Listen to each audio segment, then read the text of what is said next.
What's up, guys, and welcome to my first review of a 2022 new release film. Today we are talking about Scream. This is the fifth installment of this franchise. The first four films were directed by Wes Craven, and this film is not directed by Wes Craven, unfortunately, because of his passing. I believe in 2015, the film is sweetly dedicated for Wes at the end of the film, so I did really appreciate that. No spoilers there. And this is a non-spoiler review, as always, just giving you my take and thoughts on the movie itself and on the series as a whole. Honestly, I watched the first film for the first time a few months ago when it released on a 4K steelbook. And you want to know what? I watched it, and I really liked it. I didn't think it was great, but you want to know what? I thought it was a fun movie, well-written movie, well-directed movie, well-shot. It was just a well-made film. It was just some of the story elements and the screenplay elements that didn't work for me as much. I have a full review, I believe, up for that right now, so you could definitely go ahead, check out the channel's videos, and watch that. But today, we're talking about the fifth film in the series. Now, I've only seen 1 and 4. I've only seen the first film and the fourth film. The fourth film, I don't really care for. I think it's very forgettable. I think it's sort of sloppily written. Characters just bob and weave through the thing very boringly until the end of the film. It just wasn't interesting to me, and I didn't like the twists or anything. The reveals didn't really work for me with that film. So going into 4 to 5, didn't know how I would feel about this, but you want to know what? I do think that I like this just as much as the first film, maybe even slightly more. I'd have to rewatch this and the first movie again, but to be honest with you, this film holds true to what you all love about that first movie and how self-referential it is. It's always poking jokes at itself and the genre, but you want to know what? If it does some of those things, it winks at it and it nods at it, and I do appreciate that. And the story actually worked for me in this film. Like I said, it didn't work for me in the fourth film, but the story actually worked for me in this film. We have a new cast of characters led by Melissa Barrera from In the Heights. She is pretty damn good in this movie. She was good in that. She's good in this. She does pull it off, and I'm excited to see what she does next. She's a very good actress, and everybody else I feel like is doing a really good job as well. The movie's filled with really good performances, including the older returning cast members, including Courtney Cox. For a while, she stole the movie for me. I think she's very good in this film, and I really love her character in this film. She shines. I do really love how she comes back into it.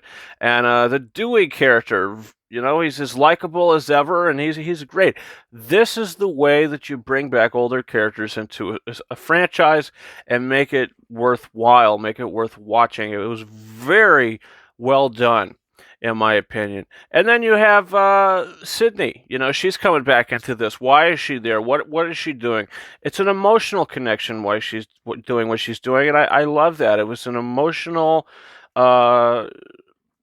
character direction, you know what I mean, without saying anything. So yeah, look, the character stuff all really worked for me. It's just, you know, some of the things that happen within the film could be a little too silly, but there's scenes that work really, really, really good in this movie. And there's some other scenes that kind of go, you know, they're not bad, but yeah, you know, one of the things that happened towards the end of the film, I was thinking, okay, all this happened, and now you're just sort of sitting here and everything is okay. You know, it's hard to kind of explain fully what I mean, but you know, other than that, the big twist reveals, without spoiling anything, look, it worked a lot better for me than the fourth movie's Emma Roberts reveal. That was just atrocious, and she was the Jar Jar Binks of that film. So damn annoying. But this film, you know what? It really works. I think it's better. Better made, but when it's, you know, being self-referential to the actual stab movies, the stab movies are the Scream films, essentially. That's the one thing that doesn't work for me in Scream 4, Scream 5. You know, I don't really care as much for that element of it, and they reference those a lot, and that just kind of takes me out of it a little bit. It's like, okay, let's not go overboard with the self-references. Like, this is just really ridiculous at this point. But look, other than that, this is a very entertaining film. It's the runtime sort of flies by. This is, a reboot, a sequel, whatever you want to call it. I really enjoyed Scream 5, whatever you want to call it. And there's even a line in the film where they say about one of those Stab movies, like, oh, Stab 8 is just called Stab, but we all know it's Stab 8 or whatever. That was one of the Stab lines that worked for me in the film. But look, this is a very strong, very solid 4 out of 5 movie for me, and I liked it a lot more than I thought I would. The trailers, you see them so much you get sick of it, but by the time you go into the movie, it pulled it off what it needed to do for the most part. So I did really like it. Comment your thoughts down below. Do you plan on seeing Scream 5? Let's talk about it in a non-spoiler way.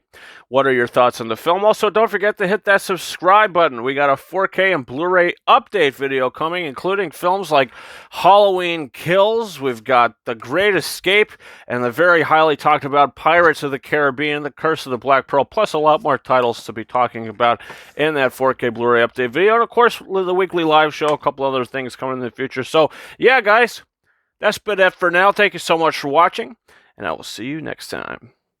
Over and out.